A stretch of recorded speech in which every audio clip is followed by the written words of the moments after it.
Hello and welcome to the Crystal Palace podcast. I'm Fonsa Greenborough, and in today's podcast I'll be looking over the game against Bournemouth, bringing you my match review, player rankings and my man of the match. As well as this, I'm also bring you interviews with Roy Hodgson, Jeffrey Schlupp and Cheku Kiate after the game. So let's begin.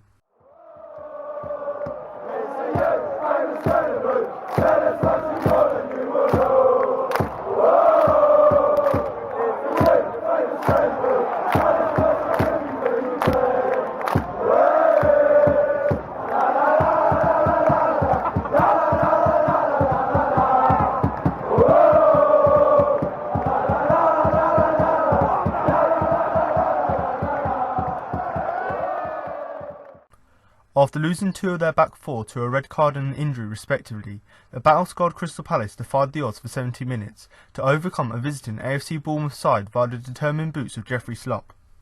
The evening started in typical fashion for a fixture pitting teams together after just 2 days out of action, and both sides seemed cagey in their attacks. The visiting Cherries appeared to threaten most with a series of half chances from the wings, whilst Palace found themselves frustratingly crowded out when the ball fell in front of the White Horse Lane end.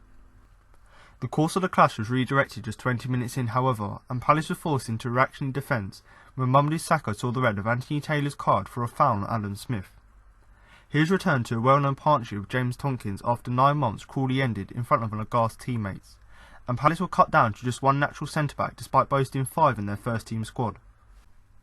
With Cheku Kiate slotting into the back four as he does for Senegal, Bournemouth saw their first notable chance on target fall into Frashenta Guaita's hands after a close-range shot from Chris Mepham.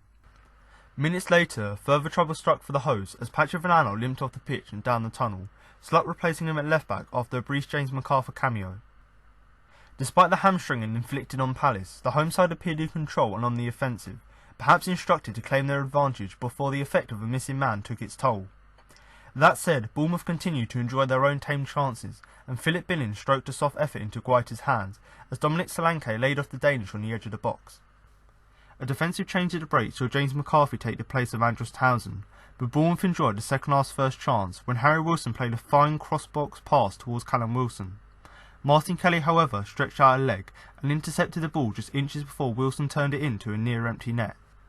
The Cherries then failed to create much else in front of goal, and the game settled back to its rather languid first-half pace.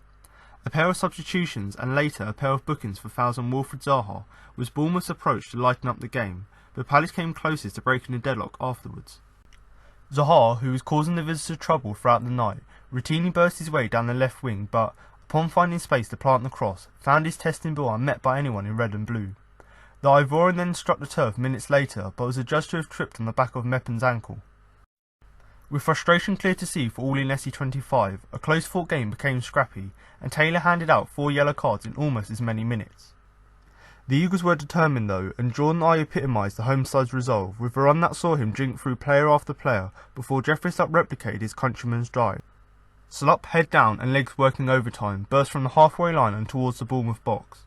On the end of such a fine push, the left-back took aim and fired with devastating effect, forcing the ball beyond Aaron Ramsdale. The evening's drama was far from ending as the minutes turned to seconds, and Guaita was forced into match-winning action to block Lerma's long-range effort from wiggling into his netting. Ignited by a succession of alarming close calls, Schlupp sought to reenact his earlier heroics as he danced into the box, but having opted to cross rather than shoot, found his run this time come to no fruition. At full time in the first game screened by Amazon, Crystal Palace had delivered.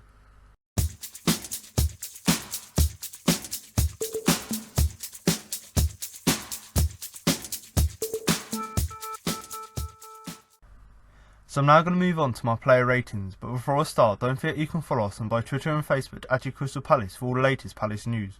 So if you are someone like myself who does like to follow a vast array of Palace accounts, whether that be on Twitter or Facebook, then of course do head over to them sites and follow our accounts on there at Crystal Palace. And obviously alongside those sort of latest Palace news, so whether that be interviews, whether that be stuff about the academy, the ladies team, the stadium, anything like that, which is sort of your general club news that we think you guys might be interested in, of course do give us a follow on there, because obviously we keep the account up to date with all of that stuff. And obviously in particular coming into the January transfer window, obviously there's going to be loads of rumours, players going in, players going out, rumours from agents, all different things like this. So of course do also give us a follow so you can keep up to date with all the latest transfer news, because, you know, as soon as we find an article, as soon as we find a link or something in the newspaper, we'll of course put it out on Twitter for you guys to see.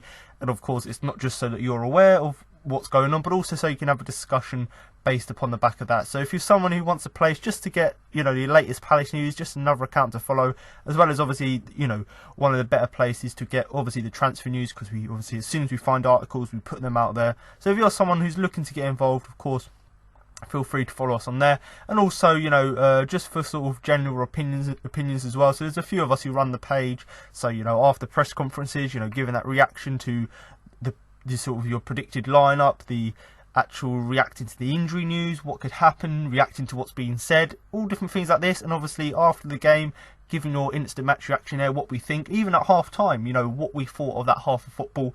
If you're someone who wants an account to follow, obviously for the news, for the transfers, but also just another place to get someone else's opinion, you know, follow an account where you've got people giving their reaction as well, so you can compare that opinion to your own.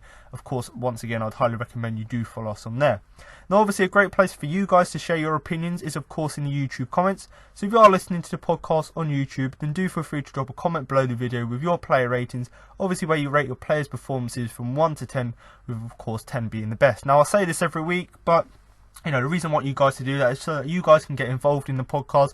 You guys can share your opinion of the game, how you thought the players performed, and I can basically just read through them, see how sort of we compared, you know, in terms of how we rated the players' performances, and of course we can have a discussion based upon that, because obviously sometimes there's a few players who people will go definitely disagree with, but actually a really good game, you know, like we had on Tuesday night against Bournemouth, you know, I think most people are probably going to be on par with my ratings in terms of, you know, giving all of the players praise as they rightly deserve. But of course, you know, if you're someone who's, you know, might have a different opinion to me, or just wants to share how you thought the players performed, obviously feel free to do that below. And even if you don't want to do that, or you're a Bournemouth fan who find yourselves here, obviously just comment below with your general views of the game. You know, obviously from a Palace perspective, we normally don't do well against 10 men, so we think that we don't actually do that well when we have 10 men as well, but we completely defied the odds, played 70-80 minutes or so with only, well, it was more like 70 minutes, but, you know, in between that, but playing that amount of time of the game with only 10 men and playing as well as we did, as well as actually winning the game on top of that, obviously it's a great result for us. Whereas Bournemouth, this sort of continues their bad run, not only this season, but certainly I think it's something like the last 20 games or something, they haven't won that many in that time. So of course, you know, from the Bournemouth perspective, arguably they should have done better against 10 men, but they just didn't play well. We just played them off the park, and you know, they're just in a bad run of form at the minute as well, so that sort of all comes together. So once again, if you want to comment below your player ratings, feel free to do that so I can read through them and we can compare our opinion there. And obviously if you don't want to do that, just with your general views of the game, you know, obviously I'm open to read what you guys thought about the game. You know, if you think there's something I've missed or something you think that I've said is wrong, of course feel free to also comment that below. And it's not just so that I can read the comments, it's actually so that other people who come to the podcast, they can also listen to me, read the comment section as well, and just build sort of a broader opinion of the game. Rather than having their opinion, they can listen to mine, read the comment section as well, read through them, and obviously once again just have a discussion based around that. So if you're someone who wants to get involved, wants to share your opinion, of course feel free to do that in the comment section below. Now, if you do want to follow any of the social media pages that I've mentioned or join our Facebook group, then do check all the links that will be in the description below. But I'm now going to move on to my player ratings, starting to go with Vicente Guaita, who I'm going to give a 7 overall. Now, in terms of Guaita's performance, obviously he kept another clean sheet, 2 clean sheets in a row, and of course, you know, the performance as a whole was really great, and that's why I've given him a 7. But actually, for the most part, given the fact that we were down to 10 men and you'd expect Bournemouth to actually come at us, because they didn't actually come at us that much, for the majority of the game, Guaita actually didn't have much to do, and you know, that was all down to obviously because the defence, the back four, the makeshift back four in front of him was playing so well, but it was also mainly down to the fact that, you know, Bournemouth weren't really going at us like they normally do.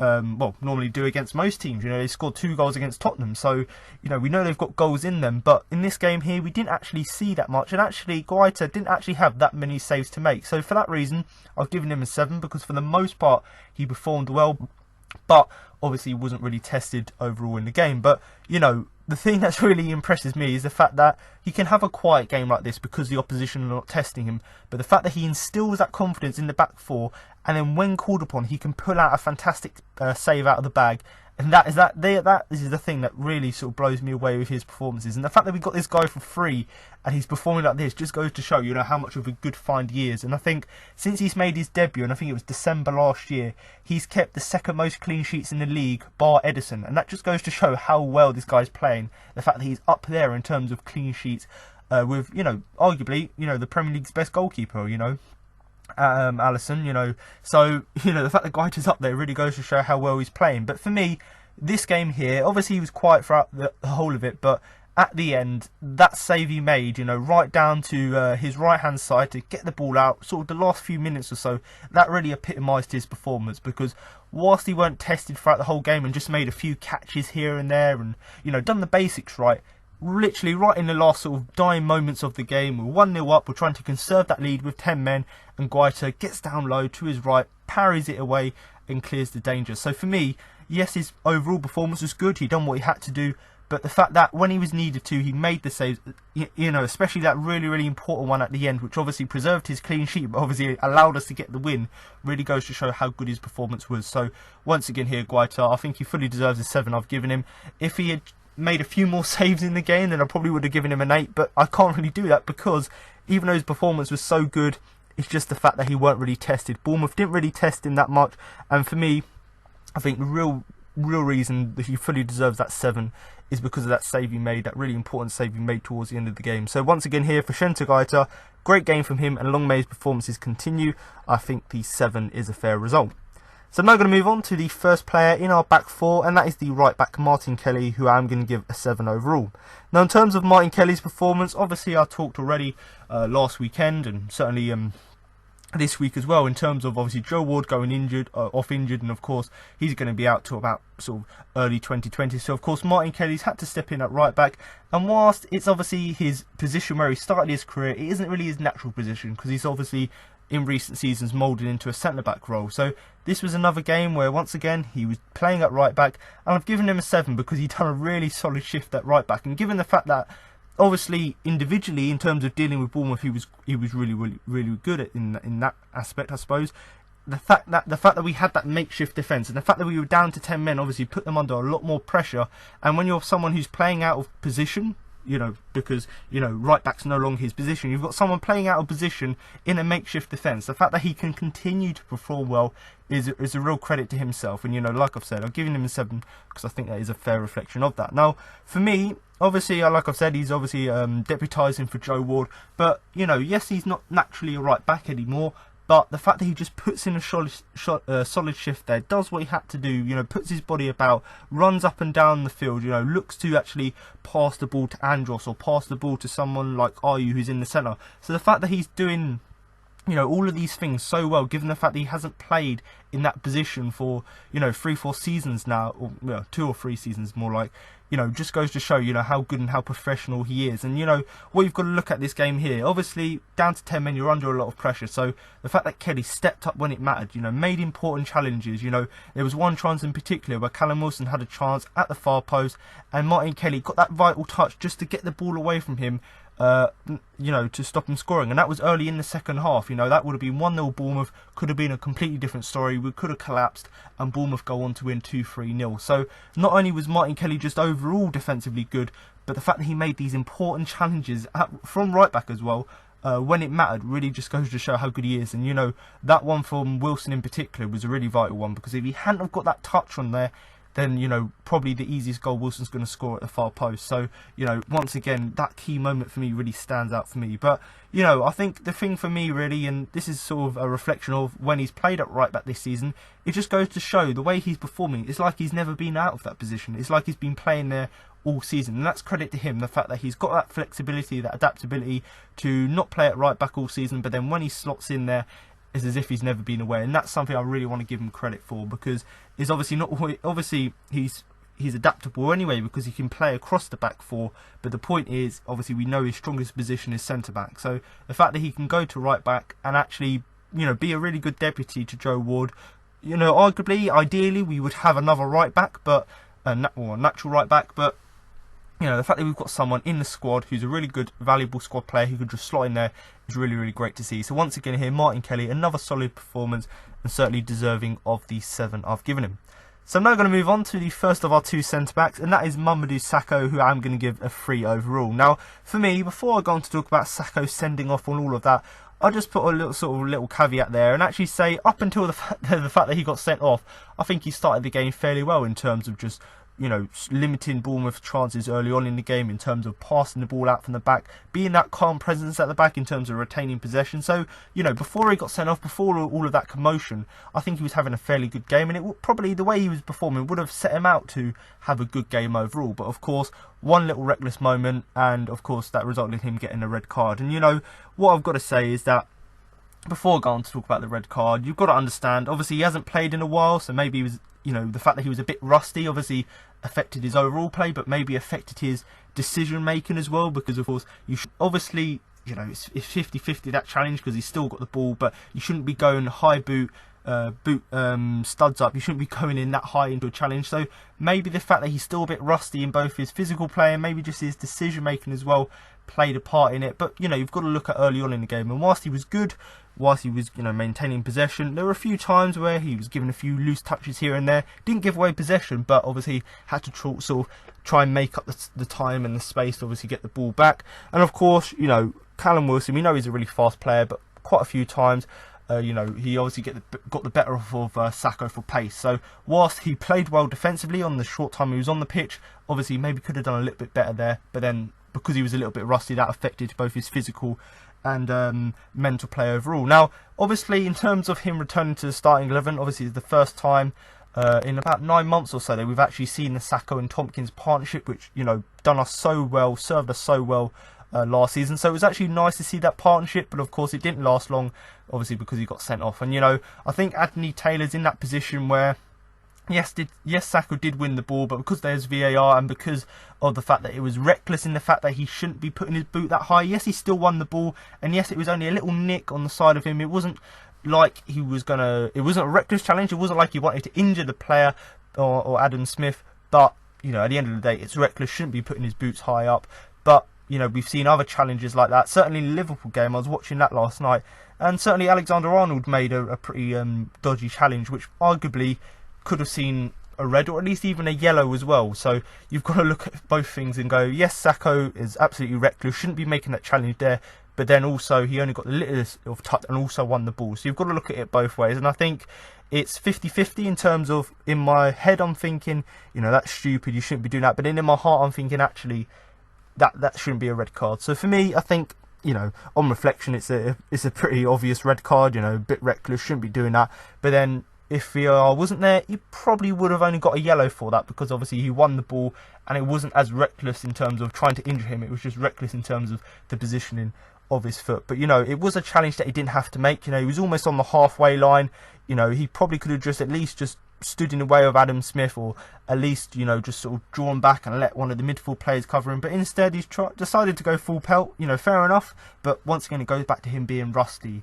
That decision making, normally we'd see him, you know, when he's played for us, you know, before his injury, he was fantastic for us, decision making, actual play as well. So this was I think if this had been last season, he wouldn't have made that challenge, or he wouldn't have gone that far up the pitch, because obviously he's not rusty in that respect. But like I've said, I think it's one of those challenges that, you know, maybe he could have been given a yellow for it because he still won the ball, but obviously you can understand him getting the red because it's reckless in terms of his boot going out. And I think, you know, even if we obviously had VAR, that didn't overrule it, which is fair enough given the fact that, you know, it was a little bit dodgy in terms of the high ball there. But once again here, Mamadou Sakho, you know, I can't really give him anything higher than a 3. You know, I probably arguably should have given him a 2 as well, because, you know, the fact that he was playing reasonably well up until that point, and he just put us under unnecessary pressure by getting sent off, by being reckless.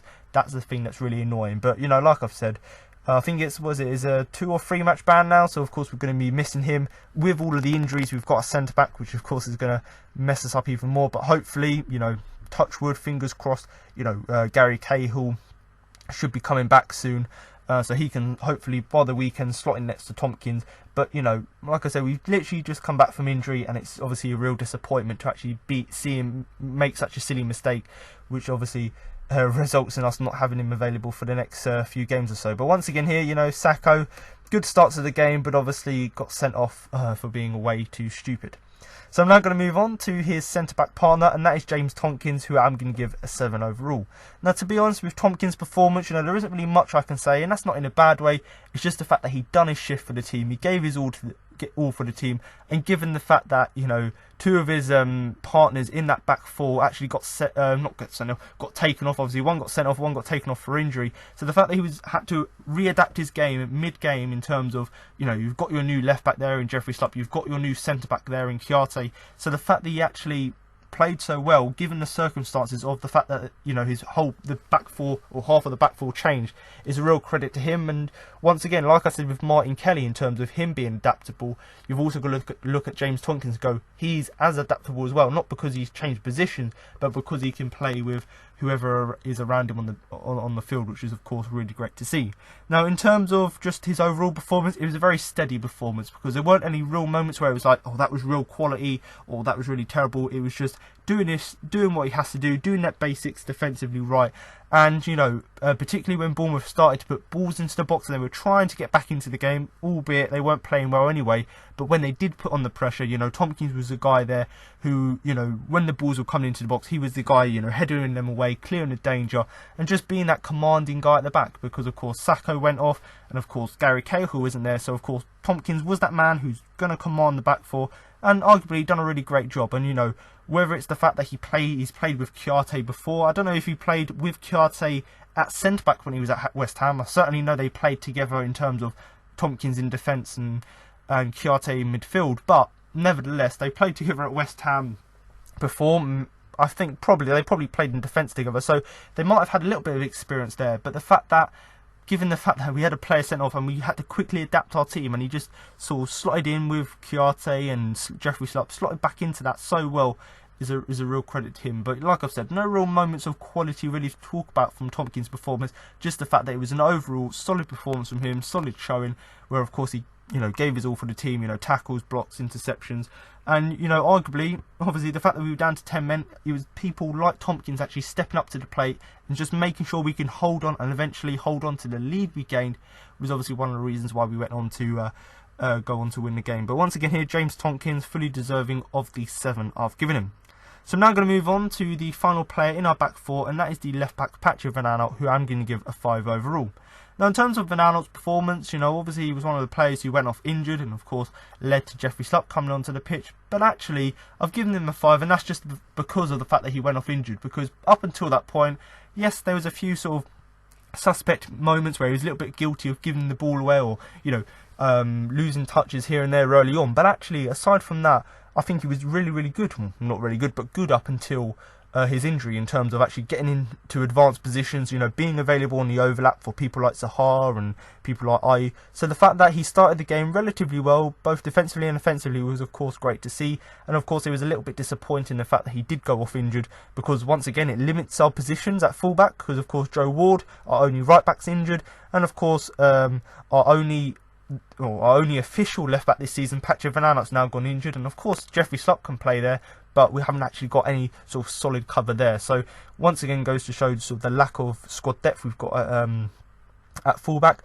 But looking at Van Aanholt's performance up until the fact that he got taken off with that hamstring injury, he was doing a fairly alright job, and it was obviously just a little bit disappointing to see him go off, because in terms of our good play in the game, most of our good play, obviously we were solid defensively, but because we were just attacking Bournemouth constantly, our good play was coming from attacking down that left side. And, Van Aanholt was actively looking to get involved. So, of course, it was a little bit disappointing in that aspect to see him go off, because, his attacking contribution could have made a difference.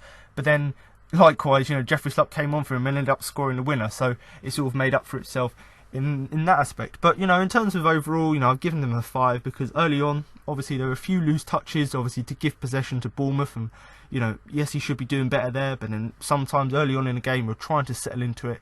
You make these sorts of mistakes. But the thing for me that I was impressed with and disappointed with when he actually went off, and that's just the fact that he actually got forward really well, supported our attack, and it looked like a hamstring injury, and I think it's now been confirmed as a hamstring injury. They're going to have scans, and they still don't know the results of them yet. So we don't know how long he's going to be out. But it's a bit disappointing not to have him in the squad here, and hopefully the injury isn't too serious, touch wood.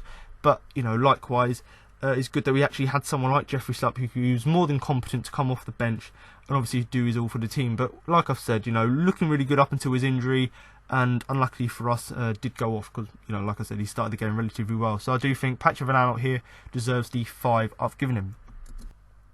So now I'm going to move on to the first player in our midfield, and that is the captain, Luka Milivojevic, who I'm going to give a 7 overall. Now, in terms of, obviously, before I go on to talk about his performance overall, he did actually have a really good chance quite early on in the game. Obviously, that was a free kick.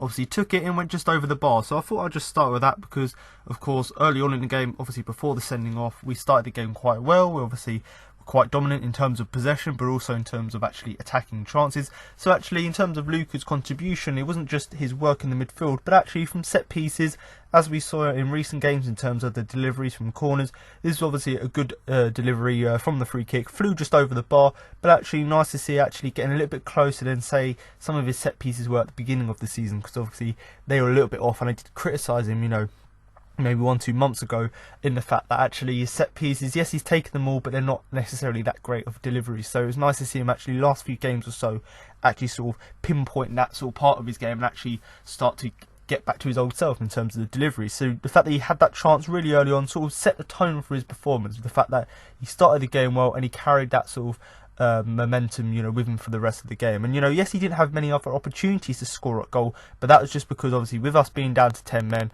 it was all about the midfield, the defence being compact, and Luka being that anchor point just in front of the defence, just clearing everything up, offering that little extra line of protection.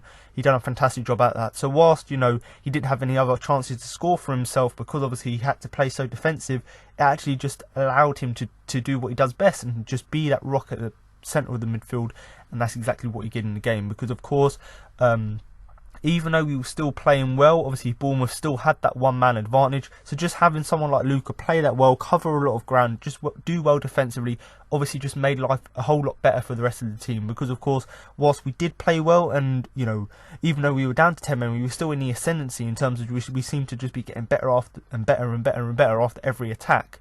We still had to obviously control Bournemouth, and it was down to people like Luka making sure that actually Bournemouth didn't take advantage of the extra man. Now, of course, Bournemouth were off the pace and they weren't playing well anyway, but regardless of that, you still need your players to step up, and that's certainly what I got with Luka's performance. And yes, towards the end of the game, obviously picked up a silly yellow card for a trip, but there was like a 4-minute spell where the referee gave out 4 yellow cards, and it was just the fact that because obviously one team's down to 10 men, the other one's with 11 but not playing that well, obviously the game got a bit scruffy because of that, and obviously it just led to all of these yellow cards being given out. So whilst Luka always seems to get yellow cards, obviously this was one where actually you could just sort of excuse him for that, just because sometimes you just have to make these fouls, and the frustration of being down to 10 men and just trying to keep yourselves in the game, obviously sometimes that sort of comes out. But once again, a good performance from the captain in terms of his set piece deliveries, in terms of just doing a really good job defensively. And I think the fact that we were under so much pressure, we had that makeshift back four with 2 players obviously who don't normally play there. Obviously Jeffrey Schlupp hasn't played there at all this season. I don't think he's played left back. He's obviously been in midfield and on the wing, and of course Kiarte's been playing in central midfield. So the fact that we had the makeshift defence and we had someone in front of them, Luka, just to give that extra line of protection, was something which was really great to see. So once again here, Luka Milivojevic, the captain, fully deserving of the 7 I've given him. So now I'm going to move on to his midfield partner, and that is Cheku Kiarte, who I'm going to give an 8 overall. Now in terms of Kiarte's performance, obviously you can split it into 2 halves. The fact that when he was playing in central midfield, obviously where he's done ever so well this season, and of course when he moved to centre back, where actually in this game he blew me away, because I knew he could play there, and I knew for Senegal he's played there, for West Ham he's played there, so we know he's got the capabilities there, but he's not always the greatest there. His real sort of assets, in terms of his ability, he'll be best utilised in midfield. But he blew me away with just how good and how efficient he was, not only actually playing at centre back, but obviously being drafted in there in the middle of the game. The fact that he went there, adapted so well, and still performed as well as he did, whilst he was actually adapting to the role, was a real credit to him. Now, of course, in terms of his midfield performance before he got moved, I think he was combative. He was doing what he normally does in terms of winning challenges, putting himself about, covering a lot of ground, using his physicality to get forward. And that sort of part of his game was lost when he was moved to centre back. But equally, the fact that he has that pace, he has that physicality, also came into good use when he was at centre back. But it was nice to see him actually play that well in midfield, and certainly if we actually had all 11 men on the pitch, he could have had even more impact in the game in terms of his offensive role, because he started the game so well. But nevertheless, he obviously moved back, and the fact that he just slotted in so seamlessly, changed his game up, and even though he was playing well and he had to move position, he still carried on that good form, which was really great to see. Now, in terms of just before he obviously moved to the defence, I think he made a number of timely challenges for us, and that was all about him obviously covering a lot of ground, winning the ball back, and just allowing us to recycle possession, get possession back, and obviously build our attacks upon that. So the fact that he actually brung all of that to the midfield was great to see, and obviously it was a little bit of a disappointment to actually see him move to centre back, even though he done a great job there, just because of how good his midfield performance was before he got moved there. And the fact that when he did go there, he started in seamlessly, got sort of into it straight away, and actually had loads of key interventions to actually keep Bournemouth out. It wasn't just his challenges in midfield which were great, but when he moved to centre back, he was using his physicality to actually get forward, to obviously stop Bournemouth before they get to him. He was using it to obviously deal with them in terms of making challenges, making tackles, winning headers, and also in terms of just covering a lot of ground in the defence, drifting left and right, just doing everything what you would expect from a centre-back, but using his midfield attributes to make it even better was, of course, really great to see. And, the fact that he just slotted in there, looked so comfortable, is a real credit to him, because yes, we know he plays there for his country, he's played there for West Ham, but obviously for Palace we haven't seen him play there. So the fact that he played so well there and just continued his good form was really great to see. And, it was before obviously the sending off, before Saka got sent off, like I've said, he was having an absolutely fantastic performance anyway in midfield. So just imagine that if we didn't get the player sent off, what more he could have done in the midfield, because certainly I could have seen him being that game changer anyway. But anyway, it didn't really matter, because he was still the game changer in terms of just being so solid defensively. So once again here, really impressed with Kiarte's performance. Obviously with some of the injuries, we've got a centre-back, we don't know whether Gary Cahill will be back, we don't know if Scott Down will be back for the weekend. So obviously we don't know quite what the team's going to be against Watford at the weekend.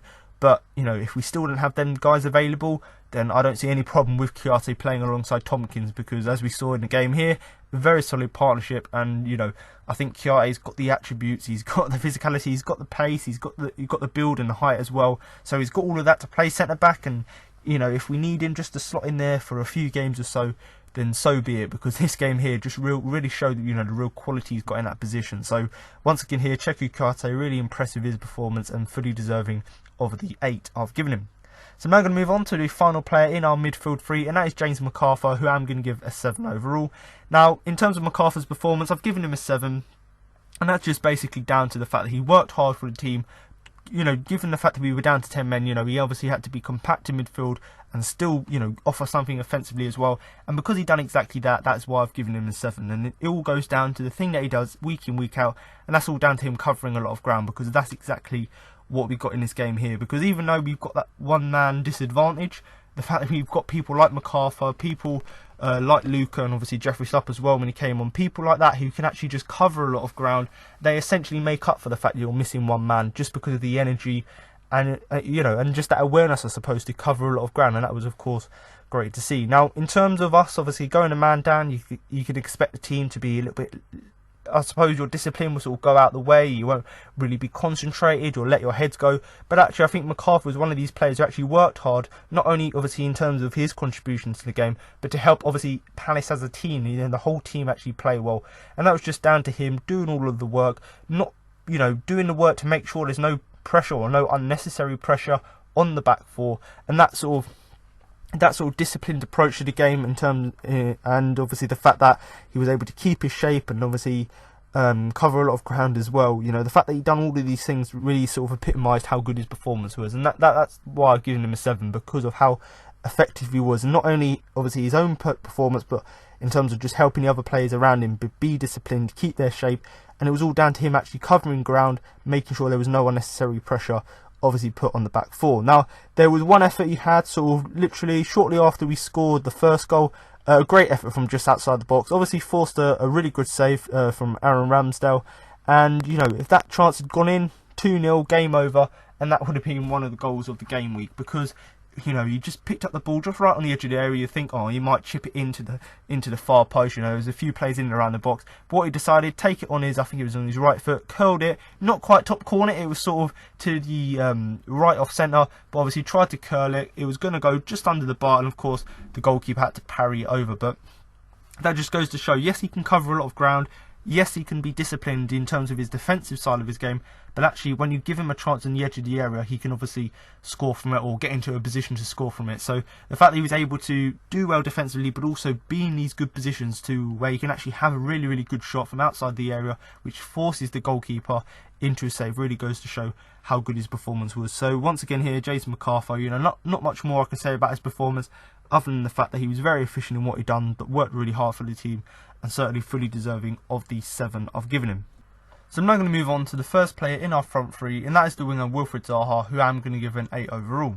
Now in terms of Zaha's performance, this was yet another one. Obviously he didn't score in this game like he'd done in the previous 2, but it was a performance where actually the goal was the only thing missing for his performance, because in terms of his attacking play throughout the game, it was absolutely outstanding. Now in terms of obviously the pressure we were under, the fact that we were one man down, obviously meant that you would expect us not to actually be that attacking and expect people like Zaha, Tazin and Ayew to actually suffer as a result. But actually it sort of had the opposite effect, because we before the sending off we were already playing well. We sort of carried that on, and obviously we still wanted to, or we still had that determination to actually get something from the game, and that certainly reflected in the attacking players, because obviously I've given Zaha an 8 here, and that's all down to the fact that how well he played, given the fact that we were still trying to make sure we didn't concede, obviously because we had we were one man down, but the fact that we were still able to play so well offensively is obviously down to people like Zaha, people like Ayew actually playing as well as they did.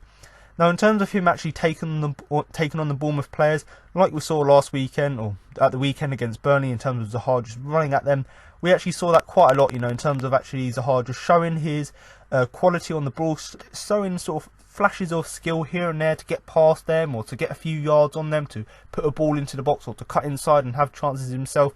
So it wasn't just the fact of him actually just running at them, it was the fact that he actually, when he did do them, he showed flashes of his ability. He was able to get the better off of them, able to get the ball past them, or able to cut inside and get more yardage. So everything about his game, and his attacking part of his game, was obviously, it was fantastic to see. And I suppose what you've got to also look at is, yes, defensively, yes, he might not have tracked back, but whenever he took the ball forward, that obviously took pressure off the back four. It took the pressure off of us because obviously we had possession and we weren't allowing Bournemouth to actually get ahead of steam. So whilst he didn't actually contribute directly to the defensive work of the team, just purely by him actually playing so far forward and actually trying to help us get something from the game by showing this flashes of his ability, is all part of the defensive contribution. Because whilst he may not have come back, made challenges, or gone back and blocked a cross, he was actually just as useful at actually maintaining possession and allowing us to play further up the pitch and allowing us to play well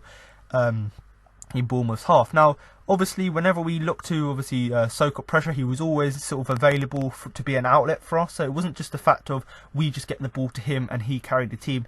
It was actually him taking it upon himself to actually get involved and actually always be available to soak up the pressure. And that goes back to the defensive work, because we could just pass the ball to him, let him do his tricks and skills to obviously get up the pitch, and that just once again relieved pressure on the back four, the makeshift back four, and just allowed us to regroup and start over again, so we can just continue with that solid sort of really compact defensive work we were doing. So whilst he weren't directly involved, by him just being an outlet and him being available to take the ball forward and just take pressure off the back four, is really, really great to see. And the final thing really for me is that just how effective he was on the counter, because whilst when he had the chances to run at the Bournemouth players and show his ability, his skill, his pace, whilst that was all good, he was just very, very effective on the counter, because of course Bournemouth, they had that one-man advantage. So whilst we were still playing better than them and we still had loads more chances than Bournemouth, obviously there were a few times where actually it was a bit difficult to get past them. So it was all down to people like Zaha using that skill, using that pace to actually hit them on the counter and get the better off of them through that. And that's certainly what we got from his performance. But like I've said, another good performance. Yes, he probably deserved a goal because of how good his performance was. It probably did warrant it, but he's just come off 2 games scoring in a row, so of course it's nice to see actually, even though he didn't score in a game, he's able to continue that form and bring that confidence from scoring 2 goals into the game here. And certainly like I've said, the goal was the only thing missing from his game. Now, for me, the final thing here, obviously, arguably, he probably should have had a penalty in the game. Obviously, we've seen penalties given this season for far less. We've seen goals disallowed for pushing, which was far less than this. But of course, you know, Zaha's running through on goal, gets pushed to the ground, referee waves it away, VAR weren't interested. But if you're looking at it, you know, Zaha's running through on goal, not necessarily, he's just to the left of the goal, so it isn't necessarily going to score from it, because of course the goalkeeper's there, but certainly it's an angle you can score from. So the fact that he's just been pushed down to the ground, I don't think there was any sort of I don't think it was a sort of a 50-50 challenge where it was a fair tackle. I think it was just the fact that he got the better, Zaha got the better of the defender. He's obviously tried to get the ball back, ended up pushing him over, and on another day that could be given as a penalty, because at the end of the day he wasn't going to get the ball, and he obviously pushed the player to the ground. But like I've said, aside from that, which was a little bit disappointing, because of course we had that chance to make it 2-0. Aside from that, you know, really solid performance from Zaha, and so hopefully with the Christmas break coming up, and especially with the Brighton game coming up, hopefully he can continue this form going into the games coming up. So I'm now going to move on to the other side, and that is the winger Andros Townsend, who I'm going to give a 5 overall. Now, obviously this was a little bit of a disappointing performance from Andros, and that's just the fact that he weren't at his best. You know, it wasn't a fact that he weren't necessarily playing that well, it's just the fact that at the time he was on the pitch for that first half, he wasn't that effective, and maybe he was realistically one of the only players who seemed to be affected by Saka going off, and that's just because he didn't seem to utilise the counter-attacks that Zaha was having. So whilst we were still defensive, because obviously we were one man down, when we were going forward, Townsend wasn't quite involved as much as I certainly would have liked to see him, because I know how effective he can be. But of course it was a little bit disappointing. Now of course, you know, recently he's had some impressive performances, so I think it's okay to expect him to come into this game here and actually play well.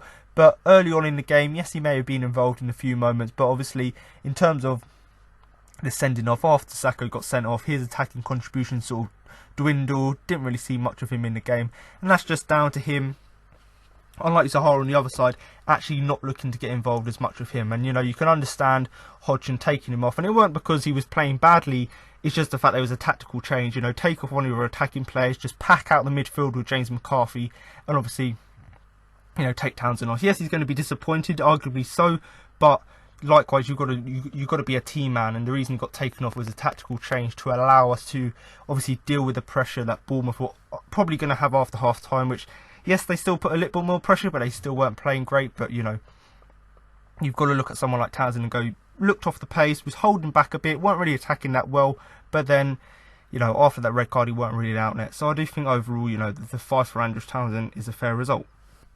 So I'm now going to move on to the final player in our starting 11, and that is the striker Jordan Ayew, who I'm going to give an 8 overall.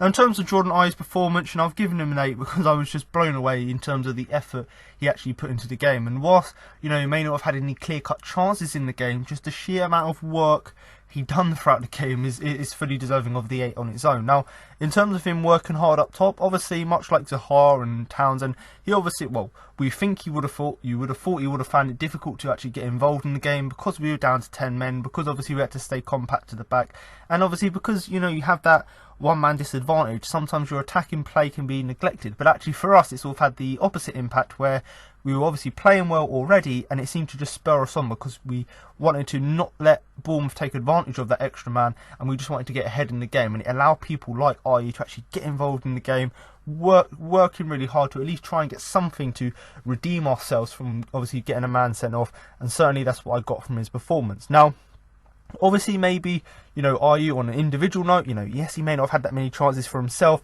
but he done a fine job for the team, and that's the thing that's crucial for me, because the fact that, yes, he had little reward in terms of, you know, chances himself, but the fact that just his effort on its own was a big enough a reward for the team really just goes to show how good he was playing. And, you know, there was one chance he had where obviously he had a header that flashed just wide, and another one which was blocked as well. You know, that one in particular, obviously he dribbled into the edge of the box, went to shoot, and obviously, you know, 2 defenders got in the way of the shot. But it just goes to show that, yes, he had a few chances here and there, but on the most part he didn't have chances.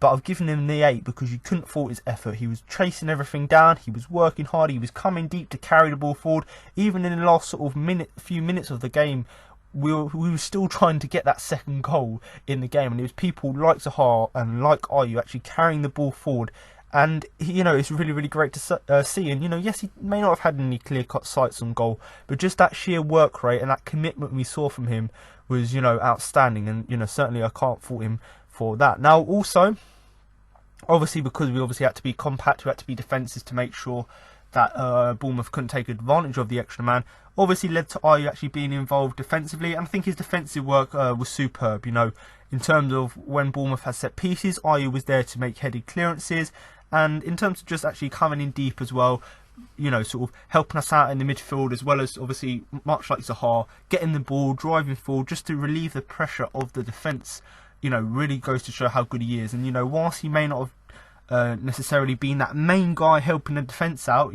someone like Luka, not a defender but really helped the defence out. Yes, obviously Ayew, he's a striker, so you're not going to expect him to do that, but when he comes deep, when he defends from set pieces, it's just really nice to see how effective he can be in that defensive role. And I've given him the 8. I probably could have given him a 9, because like many people have said, you just got to look on Twitter. Yes, he didn't score, but he worked hard for the team, worked like crazy, and I think as well he obviously helped the team as a whole. But Jeffrey Schlupp in particular, obviously he came on the pitch to play as a left back, so you're not going to expect him to surge too far forward, but because Ayew made himself readily available, it allowed Jeffrey Schlupp to actually have the idea of surging forward. Obviously we know from left back he can do that anyway, but because he had the support of someone like Ayew who can actually pass the ball to him, release him through, it allowed to sort of get the best out of Schlupp, because of course his primary job was to defend, be at left back, but actually having someone like Ayew there to obviously guide you and help you go forward as well is obviously a bonus. And like I've said, in terms of his defensive work, 2 headed clearances in particular from corners, and he's not the tallest player, so the fact that he just threw himself at it, made the clearances, done whatever he could both offensively and defensively to help the team is something that's really impressive. And there isn't really a word to describe a performance like this, because it was just so good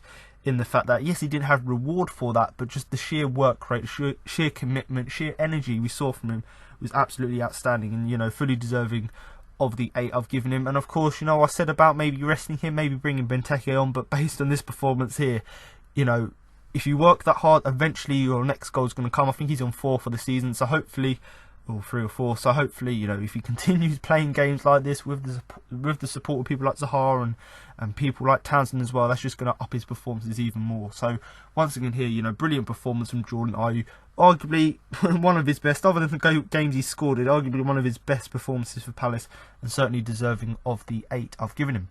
So I'm now going to move briefly on to do 2 substitutions we made in the game. Obviously, Jeffrey Schlupp came on for Van Aanholt on the 30th minute, and James McCarthy came on for Townsend at half-time.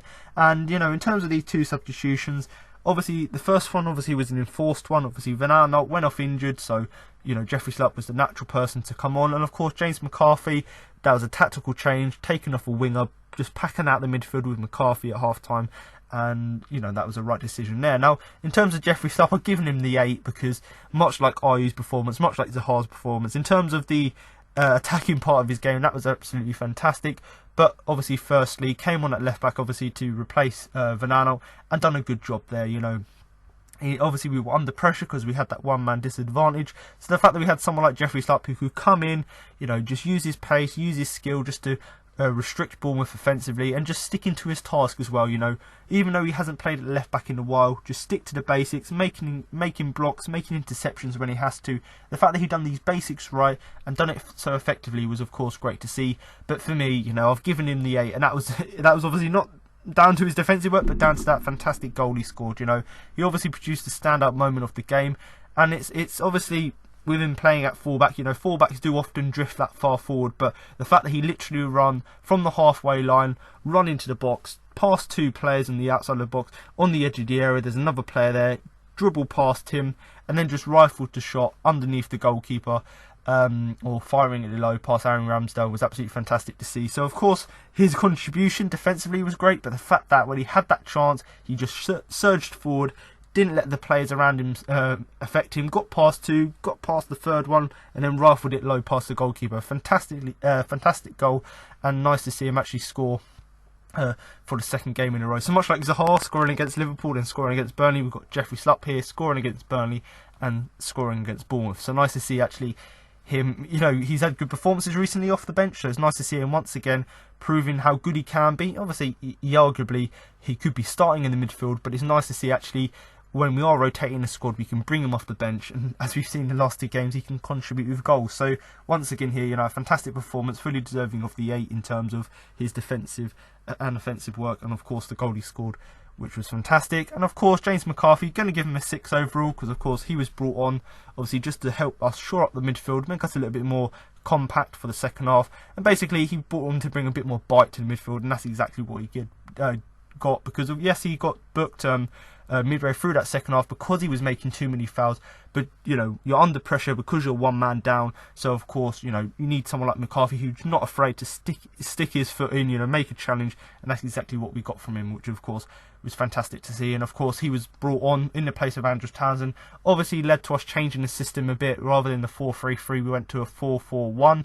obviously just changing up the system a bit, a more different role to what Andrews was playing, but nevertheless quite important changing it up just to allow us to better cope with the advantage, or the one-man advantage that Bournemouth had. But once again here, James McCarthy, a 6 is a fair result, and for me, obviously it was working, so there was no need for us to use the third substitution, but I might have seen maybe just bring on take off someone like RU, take off one of the attacking players and just put someone else defensive on there just to shore up the game in the last few minutes or so.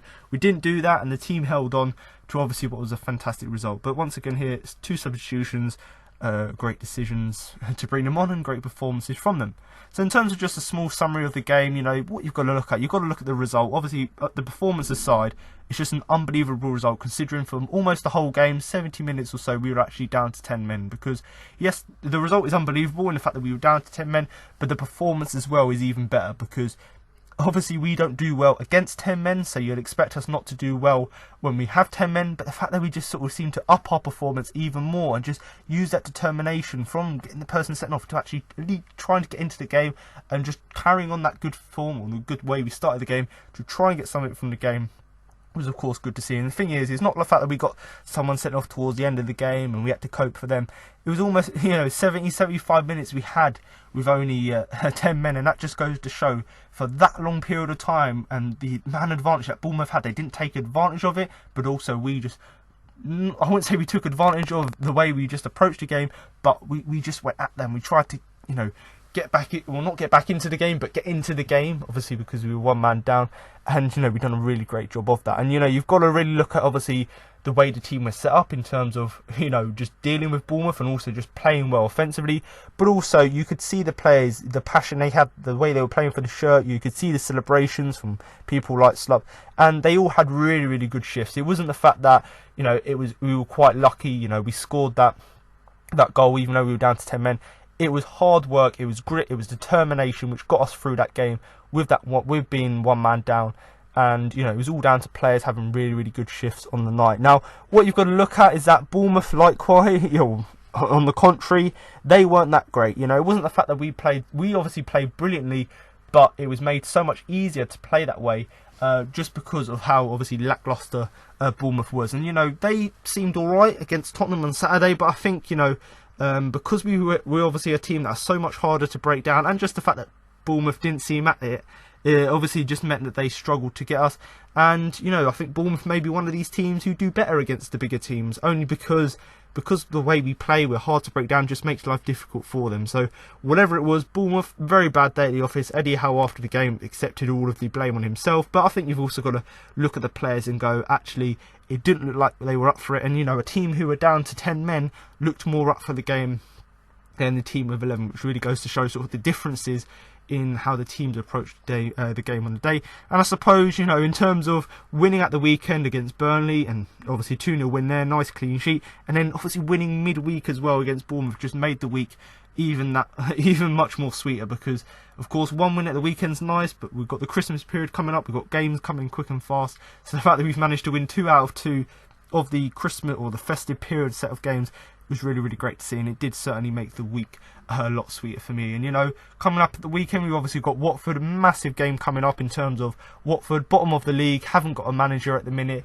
You know, a real great chance here. You know, they never seem to be terrible against us. We always seem to lose against Watford recently, but, you know, a really good game here. If we can carry on our performance from this game here with the momentum, obviously we'll have the 11 men, so hopefully that won't put us, we won't be in that predicament again.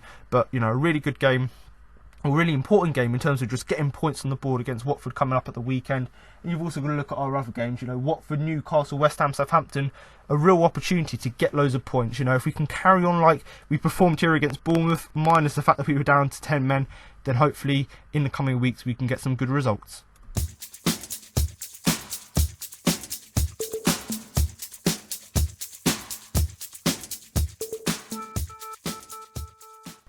So I'm now going to move on to my Man of the Match award.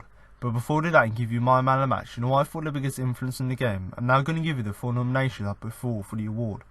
Now obviously when you consider how much of a good team performance it was, but also how good individuals were in the game, it obviously was pretty difficult to narrow it down to 4 players, because I arguably could argue something for each of the players in the team just because of how good the performances were. And other than obviously Saka, who got sent off, and of course Vanana, who went off injured, you know, aside from these guys, you know, I can't really fault the players on the pitch, because despite being down to 10 men, they obviously were still determined, still had that grit, and was still able to deliver on the pitch, which of course was great to see. But what I've done, I've narrowed it down to 4 players who I think is a fair reflection, obviously on my opinion, but also what people, sort of the general wider opinion has been on social media. So I've gone with Vicente Guaita, Cheku Kiarte, Jordan Ayew and Jeffrey Schlupp.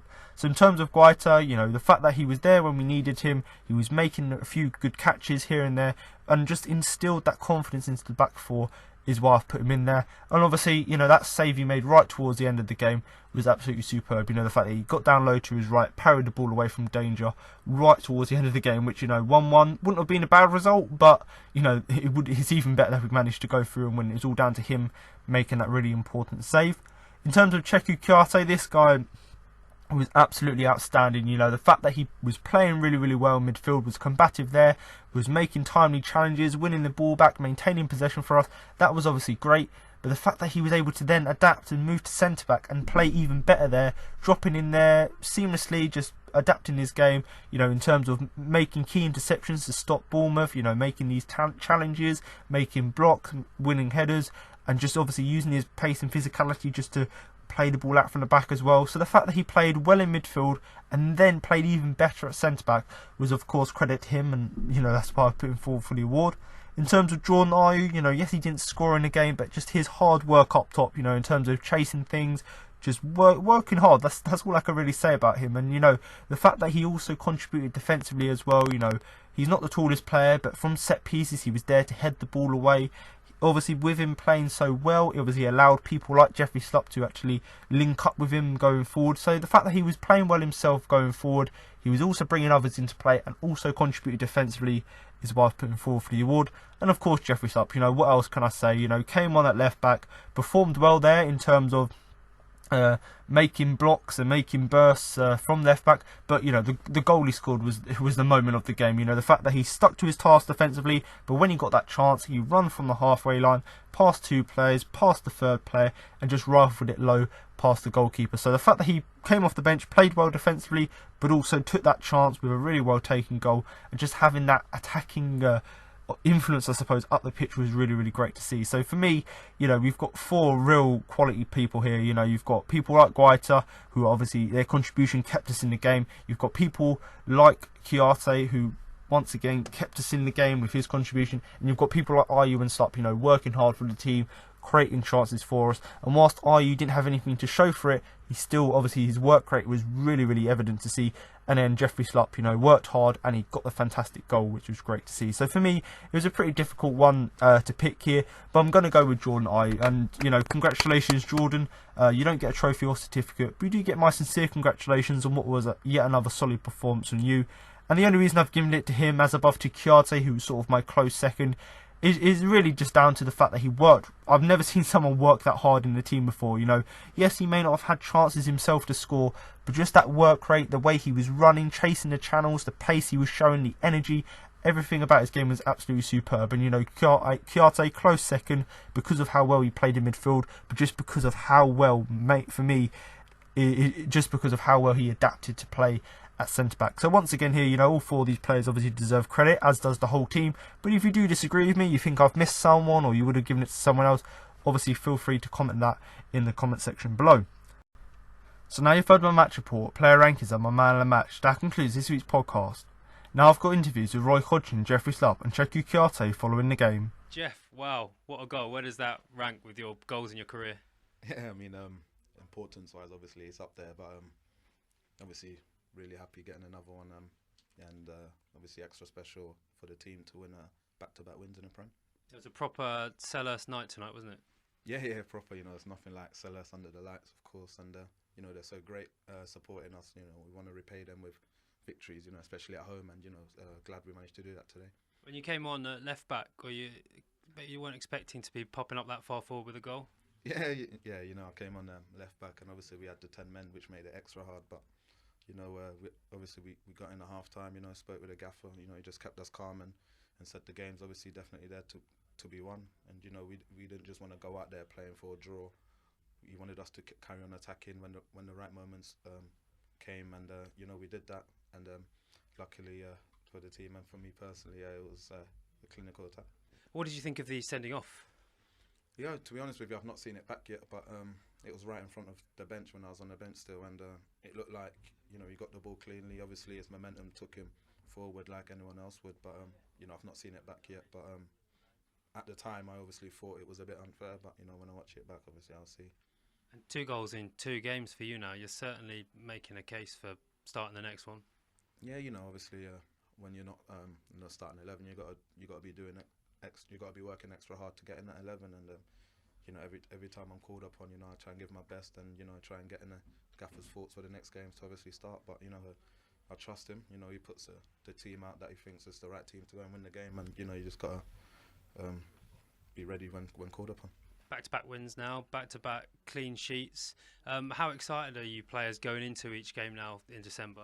Yeah, I mean, we had a rough patch before, but speaking with the gaffer and everyone else, we actually thought that we'd played well in those games. We got unlucky in some of those, and obviously playing top teams, you need some luck to get some points. Cheku, what a night! That was crazy, wasn't it? Yes, unbelievable, fantastic win. Yeah, it's very, very important for the team. Yes, tonight we are very happy. What were you thinking when Mamadou Sakho got sent off so early? Yes, we know, because we started the game very, very good. The shop is good, everything good. We fight for every ball. After we lost Mamad for the red card. After we talk together. We need to say like one team, fight every ball. After wait and see. Yeah, we fight all game, and after for me we deserve this win. Now, we've got so many good centre-backs at the club. I bet you never thought you'd end up playing there, but how much did it help that you've played there for Senegal? Yes, I know this position. Like, I play for on the leg centre-back. I play also to West Ham also, and sometime in my country also. Yeah, I know this position is no new for me. Some guy they are surprised for for me to play centre-back, but I know this position. Now, you didn't score today, but how good was Jordan Ayew doing so much running up front? Yeah, it's unbelievable. We know Jordi is unbelievable. He's a good player. He run for everybody. He fight for every ball. He don't score today, but he do a very, very good game. And that goal from Jeffrey Schlupp, that was incredible. Yes, unbelievable. This is the goal he scored every time in training. For me, I'm no surprise for this goal. This is very important with tonight, and just enjoy tonight. Now, he came in and played at left back. You were playing at centre back. Does it say a lot about this squad that it's a real team effort and everyone is coming in and helping each other out? Yeah, but because we know every job we're gonna do. If he play left back or I'm play centre back, we know the job. Just keep the job, and it's very good. For me, the difference today is team mentality. This is good for the team. And finally, is that the one of the best nights you've had since you've been at Crystal Palace at Sellers Park? Yeah, this is the best night. Yeah, 100%. Yeah. Thought there was no malice in the challenge. It was a fierce challenge. I think there'd have been a time in football where those challenges were pretty much part and parcel of the game, but in recent seasons the referees have been encouraged to take also into account the degree of aggression in a challenge, and I can't deny that it was a strong, aggressive challenge, and so the referee makes the decision that the referees these days are being encouraged to take. But of course you always feel a little bit hard done by in those situations, because it was a ball there to be won, and it was a brave and strong challenge from Mamadou Sakho, but it meant we had to play with 10 men for a long period of the game. That's what I was going on to. How pleased were you with the performance, given you were 70 minutes with 10 men? Yeah, I was absolutely delighted with the performance. I mean, for the 70 minutes, wasn't taking into account the 7 minutes of added time either, so it was almost 80 minutes. So for 10 men to stand their ground against a team, obviously, that is asking lots of questions, and to maintain their shape, to maintain their discipline, and what's more, not to sag and not to just drop and hope that kicking balls clear of the penalty area will be enough. We were still actually trying to put pressure on their players. We were trying to stop crosses and succeeding. And when we did get a chance to come out with the ball, we were asking a lot of questions of them. So I am really proud of the team's performance, really pleased for them, and I think they deserve an awful amount of credit for these 3 points today. Takes you up to 5th. Thoughts on that? Yeah, it's one of those things. It's better to be 5th than 5th from bottom, there's no doubt about that, but it's 15 games played, there's another 23 to play, so being 5th now doesn't mean to say you're going to be 5th in 23 games time, but I think 21 points is a very good return from the 15 games, so I am more than happy with that, but I won't get carried away by the 5th place, and what's more, there's a new round of games tomorrow, so we might find ourselves 12th again. It happens. Last one from me. Sakho will obviously be banned now. Van Arnholt injured. Concerns about enough defenders at the moment? Absolutely. I mean, we've been concerned about the fullback situation from the start of the season, because we knew that if Joel Ward or Patrick Van Arnholt, our two regular right back and left back, got injured, we didn't really have out and out replacements for them. We knew that Martin Kelly could go from centre back and play right back and do a good job, which of course he's just done in the last 2 games. But we were more than concerned that if anything happened to Patrick, we would be struggling to some extent. But we didn't realise that Jeff Schlupp would be able to go in and do such a wonderful job there. And where we've been strong, strangely enough, and had enormous competition for places, has been centre-back. And then, blow me down, we lose Gary Cahill before the Burnley game. We lose Scott Dan in the Burnley game and itself. And then, of course, 10 minutes into today's game, we lose another centre-back. So that really is quite amazing, the area that you look at and think, I'm spoilt for choice here. This is going to be difficult decisions coming up, who I play and who I leave out. All of a sudden, we're asking Czech Kwiaty to go back and do a wonderful job, which he did. Okay, Paul. Roy, did you think you should have had a penalty when Wilf was pushed over by Chris Mepham? Too far away for me to see, to be perfectly honest. I mean, I was hoping it was a good run from Wilf, and I saw him wriggle past the defender, and I heard the crowd behind claim loudly for the penalty, and Wilf obviously thought so too, but I would have to see it myself, if you like, in a video replay, which I haven't done. But I trust the referee, I've got to say. I think there was quite a few situations in the game where players went down under challenges. If he'd have given a free kick every time he saw that player go down under a challenge, the game would have been littered with free kicks. So I trust him. We're talking about one of the top referees in Europe. So I certainly am not prepared after such a good result and such a good feeling to come here and start complaining about a penalty which could have made it 2-0. That doesn't bother me that much at the moment. Okay. Roy, how is Gary and Scott looking for the Watford game? I don't know. we trained yesterday. Very short turnaround, isn't there, between Saturday and Tuesday. Scott, his ankle was still swollen, so he was still waiting to get some sort of scan on that. And of course Gary, again, hasn't had a chance, and will get a chance tomorrow to try it out a little bit before we train on Thursday. But I'm certainly not writing either of those two off at the moment. I'm hoping that they'll recover in time, but I won't know until Thursday, so I really can't give you a serious update. I guess, and you mentioned in there, if they are injured, Kuyari didn't do a bad job today in the end. I guess he could go in again, really. Yeah, I think that's probably one of the best understatements I've come across in my football life. That Kuyari didn't do a bad job today. I thought he was outstanding in every respect. I think it's magnificent. Okay. So, well, what's the latest on Patrick from City? Like his hamstring? Yeah, I mean, the only good thing that could, the only positive that might come from that is that he came off very early, the moment he felt something, and he said he didn't think that it had actually, torn in any way, but he definitely felt something in the hamstring. Came off straight away. We'll have treatment, of course, tomorrow and Thursday. We'll probably have a scan. So we just have to wait and hope that we can get him back quickly. But he certainly wasn't under the impression himself that that's me finished for a number of weeks. But until we've had the scan, until the doctors had a really good chance to look at him, we won't know. Again, Thursday will tell me more.